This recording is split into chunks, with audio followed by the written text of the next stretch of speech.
Para sa dugang mga balita sa Bacolod City, kag pila ka lugar sa Western Visayas, mangin kaupod ta si Eileen Pedreso. Lin?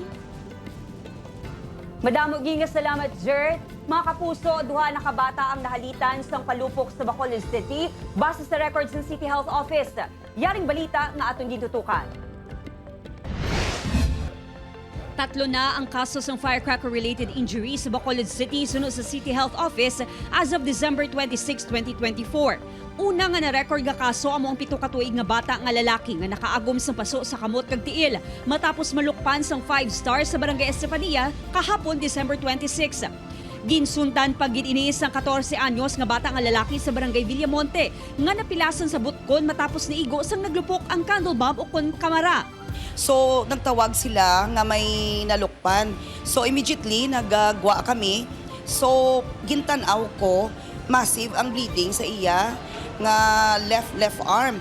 Pagkuha ko sa iya sang blood pressure, it was already 90-60. According sa iya, naglabay lang siya.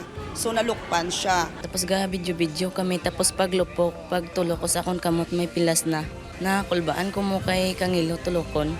Pagsakay sa ambulance, hindi na ako kakita. Nakagwa na sa ospital ang biktima. Ginakabig naman nga leksyon sang Iloy City ang natabo. Ang mahambal ko lang sa sa mga bata, hindi na sila masagay palupok kay para sa akong bata o wise saga palupok tapos siya ang nalupkan no kumami daw na siya ko kay grabe na ang dugo. Hugot subunga nagakampanya ang CHO batok sa mga palupok. Agud hindi na madugangan pa ang na-record ng mga kaso. Ang aton nga mga kamot, mga tiya will still be complete. DOH has been pursuing gid sa advocacy niya na ang bawat buhay ay mahalaga. So we need to be responsible. Sa tiod nga maigo o kon mapilasan sang palupok, gilayon nga hugasan sang matilo nga tubig ang pilasa, agud makakas ang pulbura o kon kemikal nga nagtapik diri, kagilayon nga dalon sa pinakamalapit nga ospital agud mabulong.